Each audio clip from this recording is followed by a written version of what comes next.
E aí eu fui no Google, e aí eu coloquei lá no Google, montador Fortaleza, só achei um link.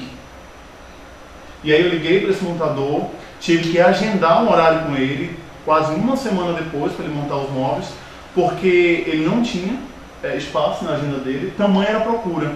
E ele só tinha esse anúncio. Ele só anunciava ali no blog dele, montador, e era esse nome do blog, se não me engano, montador Fortaleza. Então ele conseguiu enxergar isso uma oportunidade. Mas me diz mais uma coisa, Lidiane, como o Vladir perguntou, né? Onde é que entram as redes sociais nesse papel da internet? Como é que a gente pode usar as redes para potencializar o nosso negócio e atrair? Veja bem, Thiago, me responde uma coisa, para que forma mais acessível, prática, de se relacionar com o cliente, com o prospecto, do que as redes sociais, certo? Eu acho que assim, não existe. Era o telefone em 1900 e antigamente, né, como se diz. Então assim, as redes sociais hoje não é tendência de futuro, é realidade. Não é coisa de veículo de comunicação, é de veículo segmentado, como é do portal da classe contábil, como é dos CRCs, das entidades contábeis, CESCAPs, né? Então todo mundo está nas redes sociais. E eu ainda proponho até um desafio, faça a experiência, uma rápida pesquisa no escritório contábil, e em questão de 5 páginas do Google, quantos clientes você não encontraria que estão no Twitter, ou que tem o seu canal no YouTube. Então assim, eles já estão lá. O que eu preciso é enxergar nisso uma oportunidade de fortalecer o meu vínculo com eles. Então, assim, eu vejo o principal benefício essa questão de fortalecimento dos vínculos, porque o que a gente fala hoje, assim, nós que somos assim, da área do marketing, é muito essa área do marketing 3.0, certo? Que o Philip Kotler, né, o papa do marketing, ele, com maestria, com muita segurança, vem mostrando que é realidade. As pessoas hoje em dia, elas não querem mais uma comunicação que só foque em produto, que só foque em serviço. Elas querem estabelecer vínculos, elas querem conversar, elas querem participar, elas querem uma interação em tempo real, se comunicarem, elas querem se sentir parte de algo. Elas querem que o fornecedor delas, e aí nos colocamos nós, escritórios contábeis, como fornecedor de uma empresa, certo? Estão ali não apenas numa relação comercial, ultrapassa um pouco essa esfera, e para conseguir ultrapassar um pouco essa esfera vem a rede social. Vamos só devagar assim um pouco, né, devanear, mas imagina isso, eu estou no Twitter, meu escritório contábil, minha empresa contábil, e eu começo a clipar notícias que são interessantes desse segmento, e em volta ou outra, assim, eu posso até divulgar um serviço que eu também ofereço, linkando com a notícia. Eu começo a comentar sobre instruções normativas que saíram, eu começo até a informar os meus clientes para ficarem atentos, porque o prazo já iniciou, fazer essas notificações, esses lembretes. Aí eu começo a agregar valor. Poxa, a percepção do cliente começa a ser a seguinte: aquele escritório contábil, é interessante seguir o Twitter dele, eu não estou lá, ele não me fala só da empresa dele, ele fala também coisas que são relevantes, mas ele agrega muito porque ele fala coisas de maneira geral que eu, cliente, devo saber, ele me presta esse serviço. Então isso vai fazer com que eu tenha uma imagem muito positiva e ajuda naquele item que a gente falou, que é o da retenção de cliente. Assim como eu também tenho o YouTube, que é uma outra rede social, e que assim, ninguém precisa falar o quanto é acessado, quantos vídeos, né, são assim procurados. É o maior site de vídeos, certo? Então já diz tudo.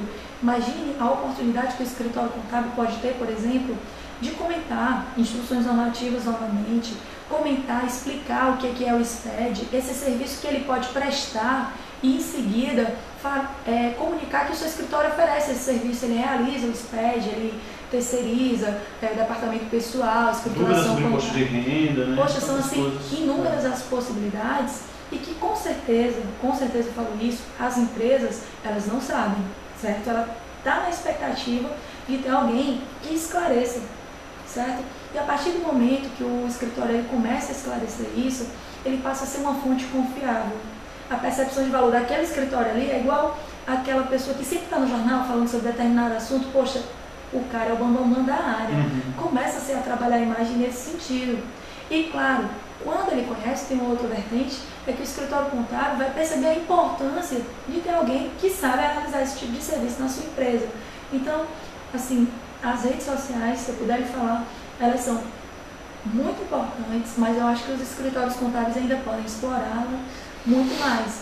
É lógico que a gente tem que fazer o exercíciozinho de casa, né, que é pensar, se eu fosse no meu cliente, o que é que eu preciso saber, o que é que eu posso oferecer, o que é que eu posso contribuir, certo? E aí eu vou estar fazendo aquilo que a gente chama do marketing 3.0, fortalecer os vínculos numa esfera que ultrapassa a esfera comercial. Como a gente sabe, é grande o número de escritórios contábeis oferecendo seus serviços, né? Não são poucos. Então, que opções estratégicas de diferenciação o escritório tem? Certo, Thiago. A gente pode dizer que nós temos assim 4 opções de diferenciação. As empresas no geral, sejam de serviços, de produtos, elas podem se diferenciar de 4 formas. Uma das formas é o foco no serviço, no produto que ela oferece, certo? Então assim, eu tenho um produto que é totalmente novo no mercado, que só eu ofereço e que ele é super inovador, então ele se basta. Eu não preciso trabalhar em muitas coisas adicionais porque eu não tenho concorrência, certo? Então, esse aí, eu acho que é o que a gente costuma dizer que é para aquelas empresas que estão naquela estratégia do oceano azul. E que é difícil. No escritório contábil, eu pelo menos aí, né, percebo talvez no oceano azul quando eu começo a me segmentar em determinado mercado, eu consigo atender especificidade que um outro segmento não atenda.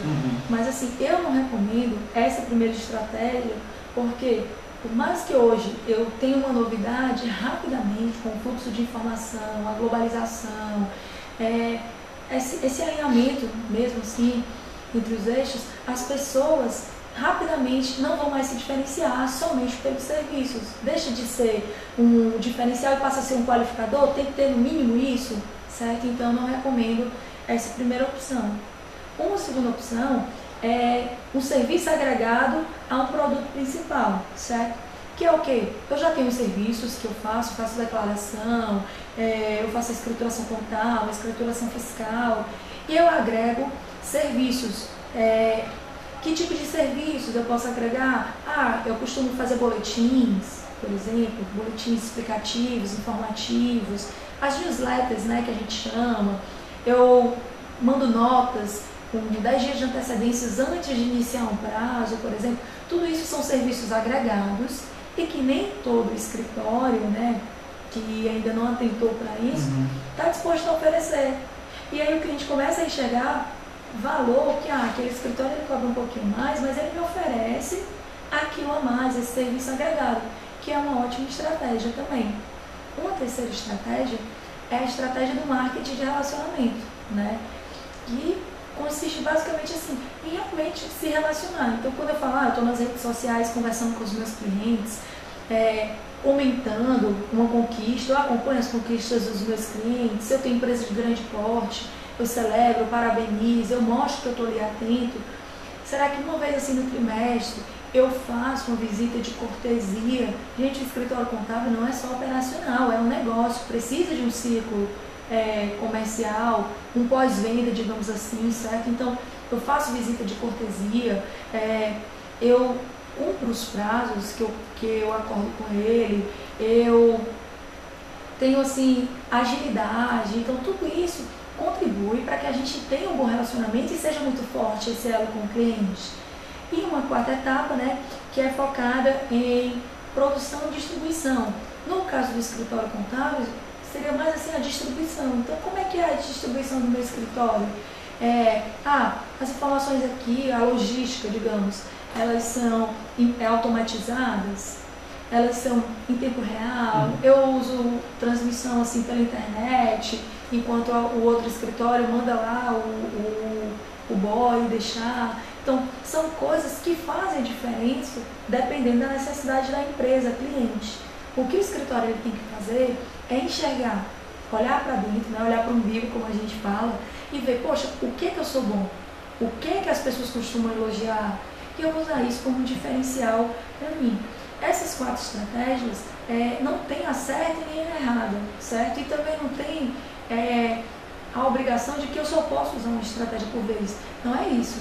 Se a gente for pensar, por exemplo, no caso de um outro segmento, como é o da Dell, por exemplo, o notebook, a Dell ela usa tanto uma forte estratégia de distribuição, como uma forte estratégia de marketing de relacionamento, certo? É muito claro, são muito claros os processos logísticos de distribuição dela, de cumprir o prazo, dar garantia não funcionar ao cliente, saber que pode contar e que chega. Quantas vezes a gente não olha ali nos fóruns da internet as pessoas elogiando? Então são duas estratégias casadas e que ela resolveu adotar. Novamente, o cuidado que a gente tem que ter é adotar uma estratégia que eu realmente sei que eu sou bom. Né? Tipo, o meu sonho é ter uma boa distribuição, mas eu ainda não sou automatizado, por exemplo. Então eu não vou usar isso a meu favor, se eu posso ser contra-atacado, digamos assim, um outro escritório pode me vencer nesse argumento. Então eu tenho que usar, maximizar os meus pontos fortes. Bom, a gente está encerrando já esse bate-papo, mas queria saber se você tem antes alguma contribuição, alguma dica para os nossos seguidores no Twitter. Certo. Assim, são inúmeras coisas, né, que a gente pode estar falando, mas eu tenho observado, tenho a oportunidade, né, como trabalho com a equipe do portal, da Fortes, a gente participa de alguns eventos contábeis e olha muito contador pedindo tabela de preço, como fixar, né? E eu, assim, é uma opinião minha, né? Eu acho que esse aí não é o caminho, certo? Eu acredito que se a gente fizer o exercício, vamos supor que eu tenho uma tabela de preço padrão, todo mundo cobra esse mesmo valor fazendo declaração de imposto. Ainda assim, pessoal, eu teria aqueles clientes que não trocariam um determinado escritório por nada, entendeu? Isso aí, essa questão da tabela de valor não vai influenciar o cliente estar com você ou estar com o cliente C, o escritório C, não é isso, é a percepção do cliente que conta. A partir do momento que o cliente entende a importância do serviço que você está oferecendo, o risco que você está correndo, oferecendo, o comprometimento, você é corresponsável em alguma coisa, ou a flexibilidade que você está oferecendo a ele, talvez outro escritório não, com certeza ele vai pagar o preço que você cobrar. Ele só não vai pagar se ele não conseguir compreender pelo que ele está pagando a mais em relação a um outro escritório.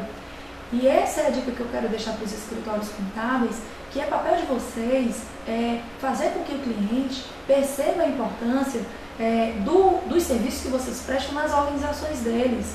Gente, se ele não está entendendo a complexidade que é o SPED, se ele não está entendendo o difícil que é quando você pega um imposto de última hora para fazer uma declaração, é porque você não está mostrando isso, certo? Se você sempre pega com tranquilidade e não cobra nada mais por isso, então por que ele vai se organizar com antecedência se nas últimas 24 horas você vai atendê-lo do mesmo jeito? Isso é um diferencial, essa flexibilidade.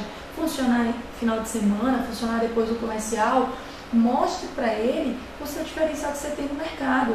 E eu finalizo assim, nada mais com uma reflexão, que hoje eu tenho consciência que o papel do contador é um papel estratégico numa organização, mas assim, será que os seus clientes dos escritórios contábeis, eles percebem isso? Eles sabem o quanto estratégicos vocês são na organização?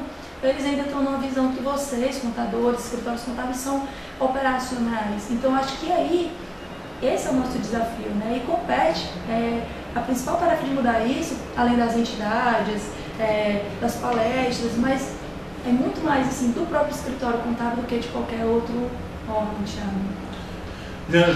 Diogo Soares, ele comentou aqui conosco pelo Twitter sobre algo que você falou, né, que é sempre muito polêmico quando a gente fala de tabela de preço, né? E ele disse assim: tabela de preços é ilegal, já foi matéria de estudo de conselhos de classe e associações. Né? E ele ainda pergunta aqui: investir em marketing para crescer ou crescer para investir? O que acham? Sempre aquela, né? Quem nasceu primeiro, o ovo ou a galinha, né? Mas olha só, Diogo. Mas é uma boa pergunta. É uma excelente pergunta, né? O que eu posso te dizer é que se você puder, é lógico que quando você está começando, né, você está crescendo, você não tem um fôlego financeiro para investir, o que se deve, digamos assim, quando a empresa está começando, recomenda-se que ela invista 6% em marketing, por exemplo.